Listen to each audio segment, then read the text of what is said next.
चिरकुंवारी नर्मदा माँ की अधूरी प्रेम कथा। कहते हैं नर्मदा ने अपने प्रेमी सोड़भद्र से धोखा खाने के बाद आजीवन कुंवारी रहने का फैसला किया।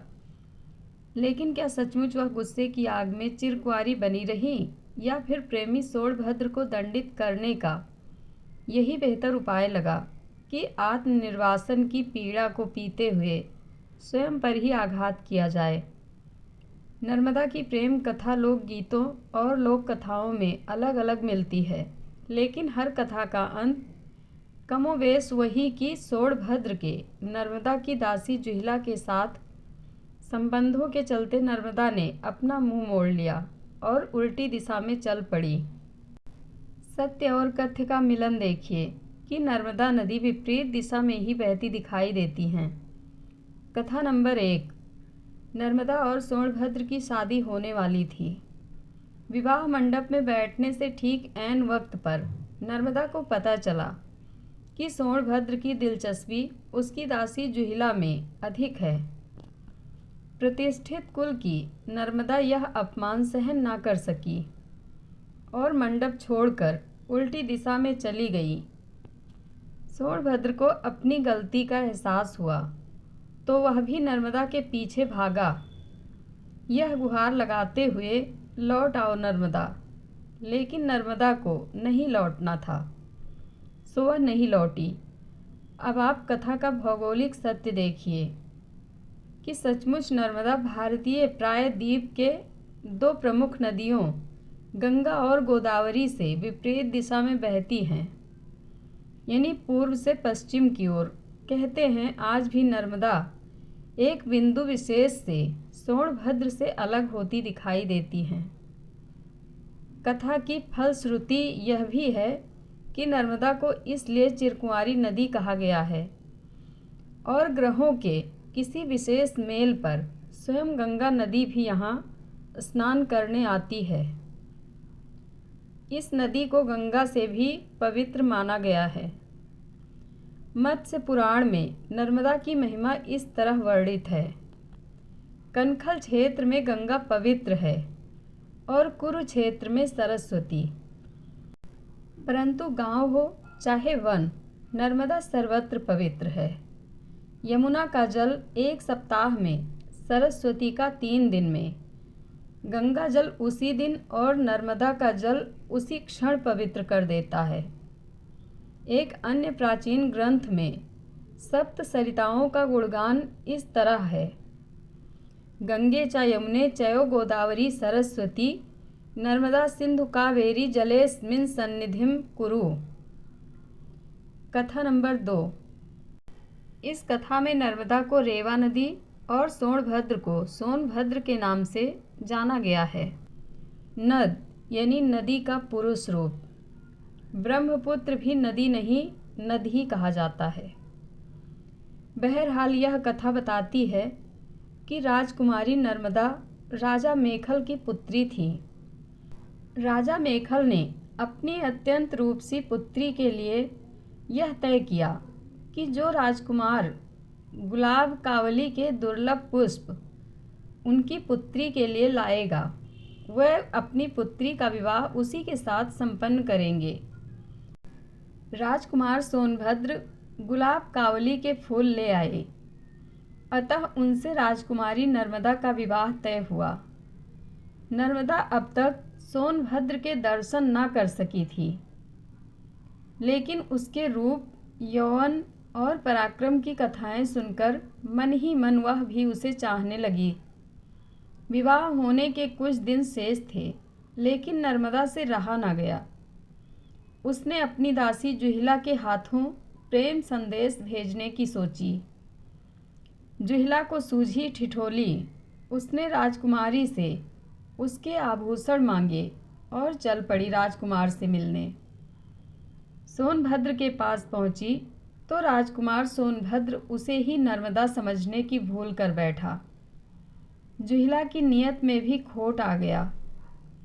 राजकुमार के प्रणय निवेदन को वह ठुकरा न सकी। इधर नर्मदा का सब्र का बांध टूटने लगा।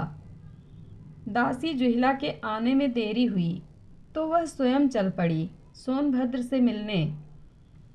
वहां पहुंचने पर सोनभद्र और जुहिला को साथ देखकर वह अपमान की भीषण आग में जल उठी। तुरंत वहां से उल्टी दिशा में चल पड़ी, फिर कभी न लौटने के लिए।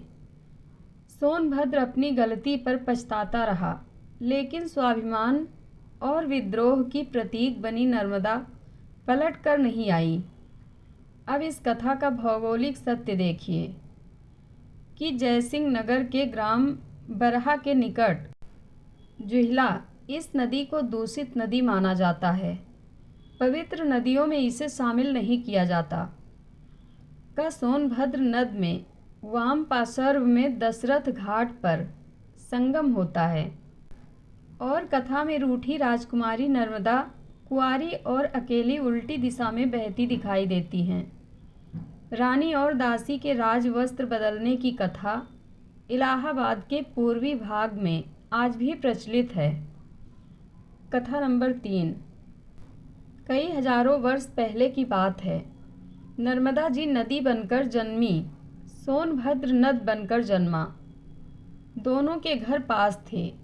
दोनों अमरकंटक की पहाड़ियों में घुटनों के बल चलते, चिढ़ते चिढ़ाते, हंसते रूठते दोनों का बचपन खत्म हुआ।